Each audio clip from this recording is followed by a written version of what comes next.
Hey guys, welcome back to the channel. Let's get right into this. I have this Vevor, apparently 8 kilowatt heater. This is overpowered for the shed here.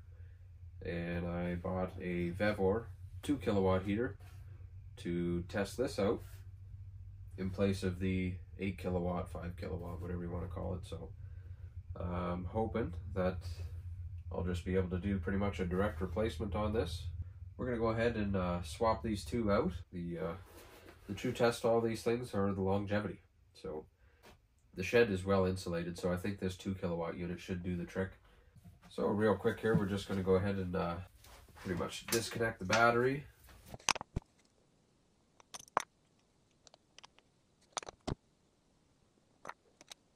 Disconnect the controller.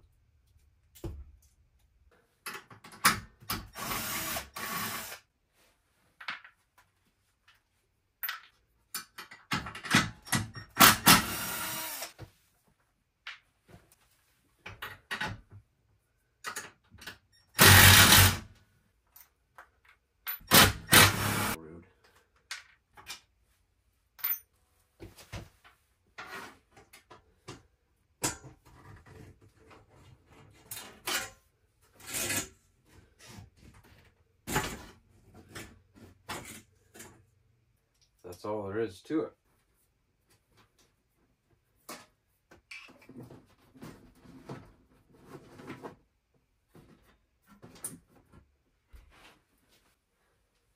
So with this little unit, it comes with a mounting plate. It's definitely not fine china by any means, but it is still china.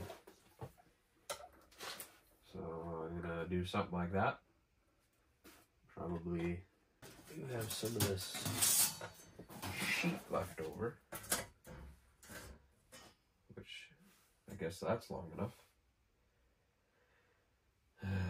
But I'd have to cut that down the middle or drill out a bunch of holes. If I cut it down the middle, or if I just cut a couple of strips, while I figure out a solution here, I'm going to stop recording. Okay, so that's where we're at. I just took that piece of sheet steel, cut 2 strips, and looks like that'll do. We'll go ahead and drill some holes and secure them down. Then I'm probably just going to run some self-tappers through this plate, secure that down, and then put the heater on top of it. This isn't probably the most secure thing, but the heater doesn't weigh much. I mean, where did that thing go? It's around, right in front of me. It weighs probably, I don't know, between 5 and 7 pounds. It's not heavy. Alright, so what I've done now is drilled the holes for the cross beams and went ahead and bolted them in. I'm just going to use some self-tapping screws, 2 per side, and then I've also lined up the exhaust and put it on there so I can kind of see roughly where the heater needs to be horizontally here.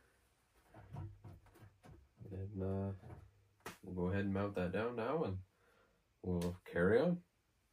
Mic check, 1 2 1 2. Okay. So yeah, okay, yep, Right here we have everything mounted. I put the exhaust into the heater. It's all secured down. It's not, you know, it's a little lightweight heater. Don't make no difference. So, what are the odds these holes are the same? They look pretty close. First thing I want to do is mount the LCD display. Notice I don't really leave any kind of a recess or divot in there to allow for the back of this LCD display to kind of sit in there, but seems to hold all right. What we need to do is plug everything in. We need to put some terminals on the end of these wires, which they're already pre-sheathed, so just need to put some terminals on the end there. So that's interesting. And I guess they're assuming this goes into a vehicle, so you need a longer positive lead to run to a battery, and then the negative can just be grounded to a suitable ground. And you just pretty much have to wear a suit if you have to. Fuel pump, controller, negative, positive, and then heater.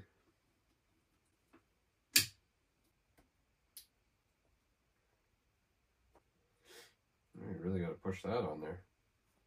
So this is the 10-liter fuel tank. I guess I could do it somewhere in here. So they got you to drill a hole somewhere where there's a seam, and then you got to put a fuel pickup from the inside. So you got to go through here. I don't know if you just dangle it around down there and try to get it through, or maybe run a piece of string through the hole and out the lid, and then run the tube down the string. Then you might be able to get it with some pliers or something. They give you this little kit, this kit bag that's actually comes inside of the fuel tank to indicate that it is for the fuel tank. So they give you this little fuel pickup and an O-ring. Might have to put some pipe dope on there as well. Well, no time like the present.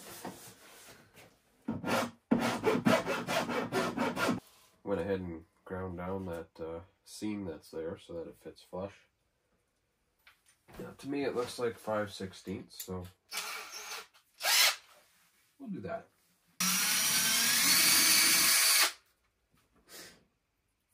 See if anything.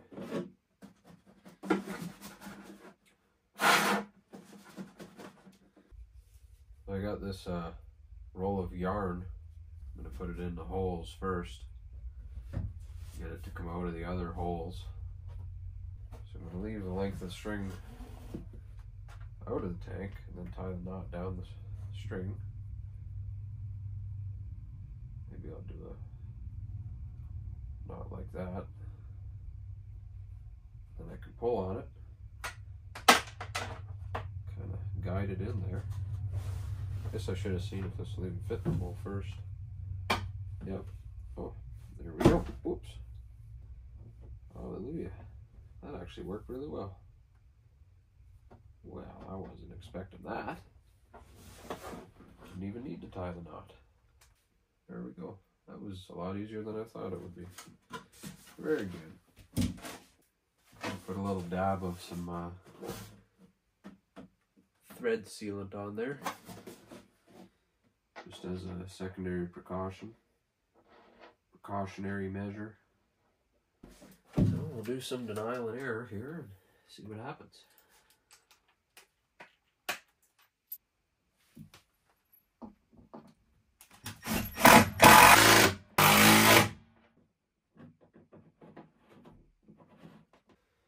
Fuel tank mounted. Now we need to mount the fuel pump. Well, I guess I can look at the old one and see which way is in and which way is out. It looks like the side with the electrical connector is out. So this is out. You're supposed to keep these at like a 30-degree angle. Angle of the dangle.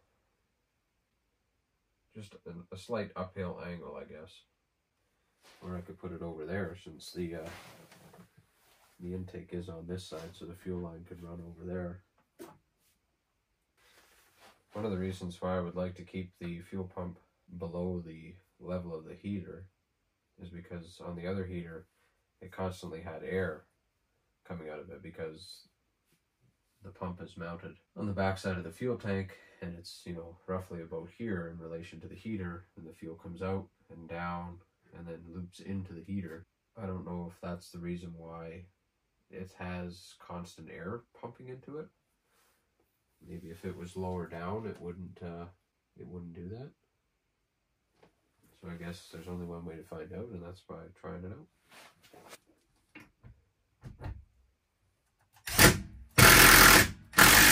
Well, try and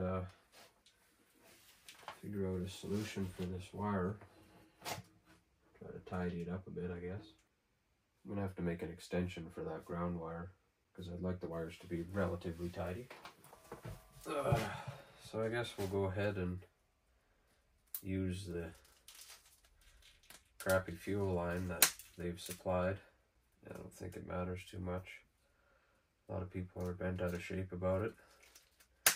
On the other heaters, the fuel line was kinked off.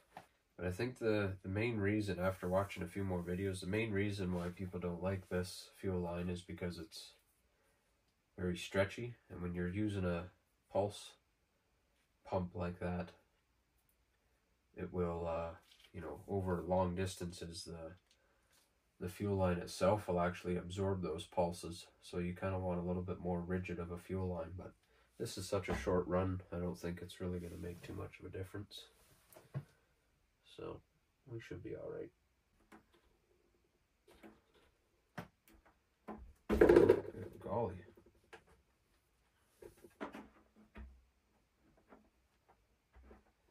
Put a little COVID on that.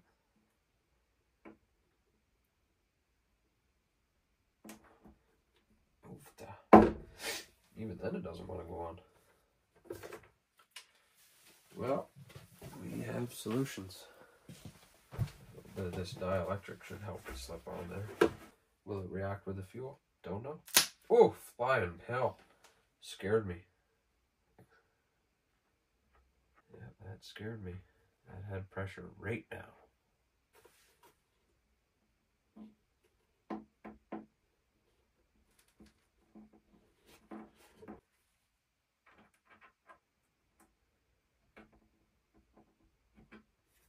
I mean, yeah, that clamp's not the best. I know. Wipe off some of that. Put it on the other side.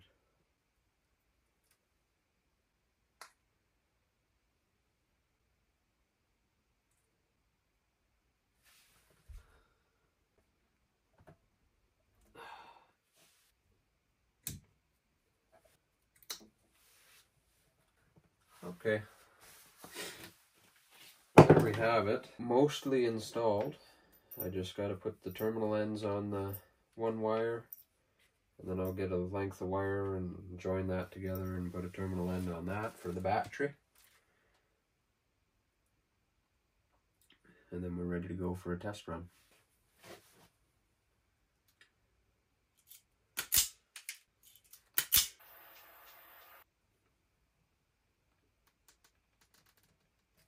I guess it's pretty strong. I can't pull it apart. Alrighty then. Solder and seal connectors. Just got this off of the Jungle website. Seems to work alright. Just need to keep the damn butane into the torch. Might as well make the ground line 700 feet long like the power line, in case I decide to have the supply power coming from somewhere else.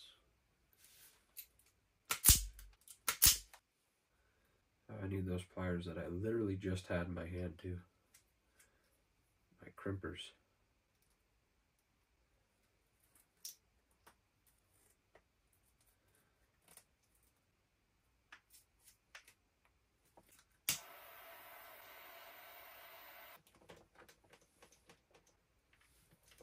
I'll go ahead and connect these terminals up to the battery and put some fuel into the fuel tank.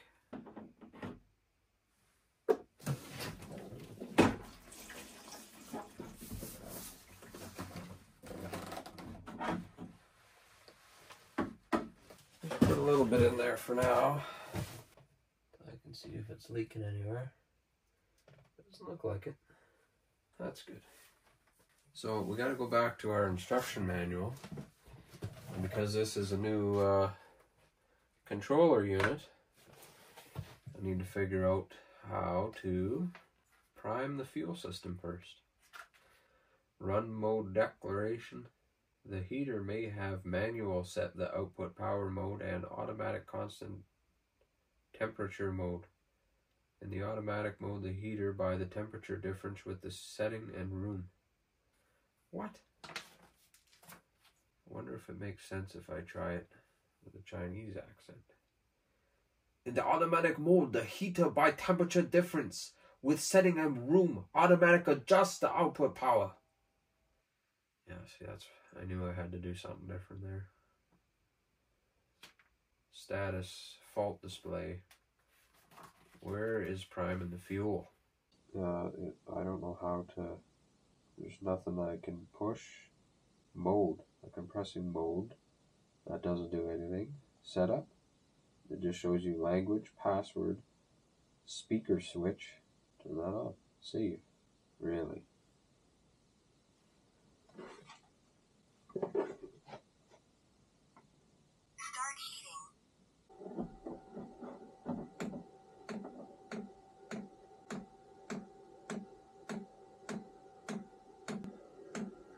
Pretty sure it's just doing its normal thing. I wasn't able to turn it into prime mode.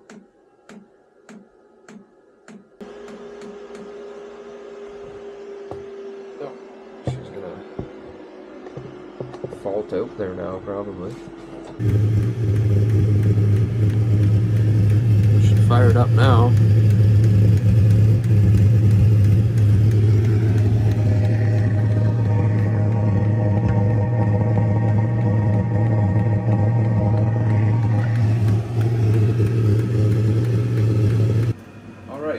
Hopefully the video from the other camera makes its way into this movie. My phone was dying, and that's what I record on, and I had no choice but to switch over to the other camera, which is like an actual camera. So hopefully the video makes its way over. I can tell you right now, the audio is not going to be great. It is going to be a drastic change because, you know, I have the wireless microphones and everything when I'm filming with my camera, and I was not able to get the wireless mic to pair up with that camera. So there's some kind of an adapter or something that I need to buy, and I just searched it and I got that coming, but it won't be here for another week or so. So it is what it is. What we've essentially done here is switch out the 8 kilowatt unit, which is actually a 5 kilowatt unit, and put in this 2 kilowatt unit. And this 2 kilowatt unit, even on, what did I say before? There's 3 green bars, 4 orange, and 3 red. So on full blast, this thing was just pumping out the heat. Like I have no concern with whether this is going to keep up this winter. It's now 25 degrees in here, so it's climbed 5 degrees Celsius. That is 76 Fahrenheit. This thing is new to me. It's a different controller than the other one, and I'm very limited with my knowledge on the other one. And this one, the instructions are even worse. I thought the instructions were better, but they're very non-descriptive on what you actually need to do. And within the instructions, they tell you to press these 2 buttons together to do this function, and those 2 buttons they tell you to press together are none of these 4 that are on here. So I've tried a combination of buttons, but I can't seem to figure it out. So here's what I take from this. So maybe this thing is set up like what I was hoping with the other ones. And maybe I just need to get this new controller for my 2 other ones, and then they too will work like a normal thermostat in a house. Because that would be nice. There's no reason why they can't program that functionality in there. Anyways, guys, I'm going to read through this manual a bit more and see if I can figure this thing out any better. There's plenty of information on YouTube regarding these Vevor heaters. If you're going to buy one, the 8 kilowatt and the 5 kilowatt one, they're exactly the same. They're going to produce the same amount of heat, even though they're said to be different. They're not. The fuel pumps in them are identical. Everything about them is identical. So the only way you're actually going to get a different BTU unit is if you go ahead and purchase the smaller Vevor. I don't know if Vevor makes any bigger units than 5 kilowatt or they're 8 kilowatt. Do they make anything larger than that, like a 10 kilowatt? I don't know that.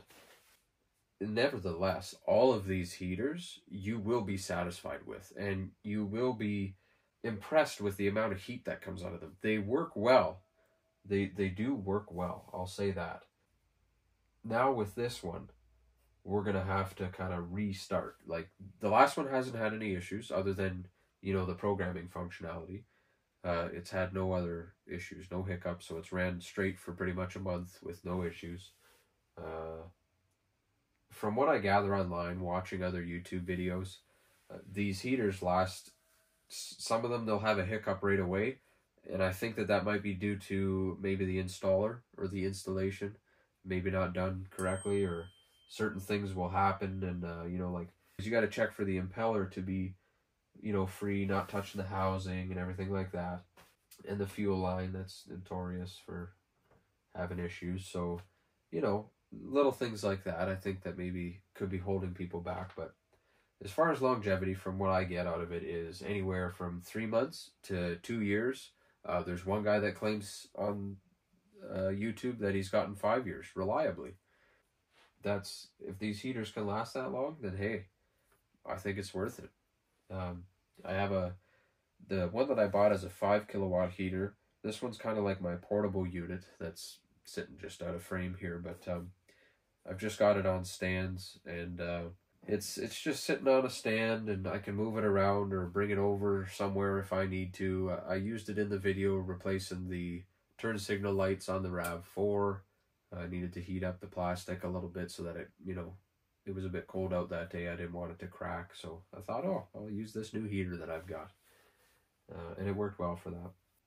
The 8 kilowatt, the original intention with that was for use in the bus. I want to use that one in the bus, but I think that I'm going to consider switching to this controller if I do choose to use it in the bus. One thing that I didn't get on camera that I will mention is that the heater that I just switched out of here, the 8 kilowatt, I fired it up the one day, and I noticed a noise in the exhaust, and it sounded like marbles in there, and what it was tiny little pellets of carbon buildup. So because that heater's been running on its absolute lowest setting, the carbon's been building up in the combustion chamber, and when it first fires up, it heats up and tries to burn that off, and some of it ends up down that exhaust pipe and out. But because on the outside I've got the other exhaust pipe facing up, it kind of gets trapped in there. But yeah, there's just a little carbon pellet in there. Very interesting. So I'm hoping with this smaller unit that this thing, maybe it, well, from what it's proven so far, it's going to end up running on low setting as well. But I'm hoping that the smaller unit running on a higher setting will be enough to burn off that carbon without it collecting or, you know, causing any issues. Anyways, guys, I do appreciate you checking in the channel again here. It's been Mo's Adventures. I try to give as much information as I possibly can on, you know, what I'm doing and whatnot without making the videos too long. I tend to ramble on sometimes, as I said in my last video, but so this video was the swap out of the 8 kilowatt heater down to this Vevor 2 kilowatt heater. Once I have a bit more knowledge on how this controller works, I'll do another video, and that video will be how the controller works and probably an update on how this heater's been treating me. That'll probably end up being another 20-minute video, but if you don't want to miss out on that video, hit the subscribe button. If you liked this video, hit the like button. All of which are free, and it helps out the channel, and I would greatly appreciate that. So thanks again for watching, guys, and have yourself a good night or day, whatever's going on in your life. Yeah. I, for one, it's now just about 3 o'clock in the morning. I'm going to have my first step 2. And I'm not trying to, you know, steal that from Steve Wallace by any means. I highly respect the man. And I've adopted his language as well in regards to the step 2s. I'd also like to give a shout out to Scott Kaiba. Check out his channel and his wife. They go on adventures traveling around. Steve Wallace's channel. He does stealth camping and road trips all across Canada and stuff like that. Both channels are great. And I know Diesel Creek is quite a large channel for me to be shouting out, which I guess so is Steve Wallace, but Diesel Creek is another one of my favorites. So if I were to name a top 3 of my, what in the world was that? I thought that was a spider. If I were to name my top 3 channels, currently I've been watching a lot of Diesel Creek. I was pretty hooked on Vice Grip Garage for a while, and then I kind of dialed that back just a little bit, and shown some interest in Diesel Creek.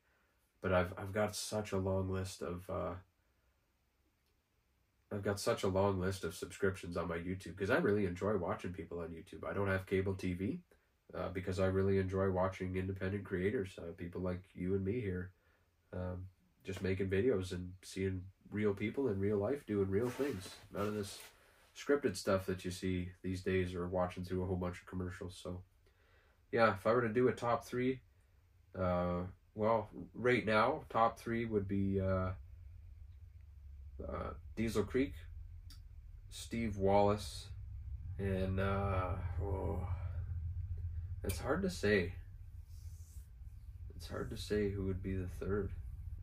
Well, the third one, Mark Rober, or Robber. I'm not sure how to properly pronounce his last name, but every single video he produces is excellent, top tier. He's got like, I don't know, millions and millions of subscribers, probably like 13 million subscribers. He's got a lot. Very well educated man, engineer, and I really enjoy watching that channel. He doesn't post very often, but every video that he posts I do watch. And off the top of my head, that's all I can think of. I only charged my phone up to 25%, so if it hasn't died already, it's going to very soon. So cheers, everybody. I hope you're having a great day or night, depending on where you are. We'll see you again on the next video. Thanks for watching.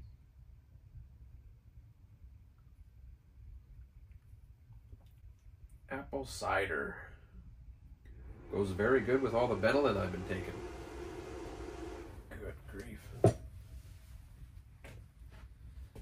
Did she die yet? Oh, she's still pumping up. 26 minutes. Holy Dinah.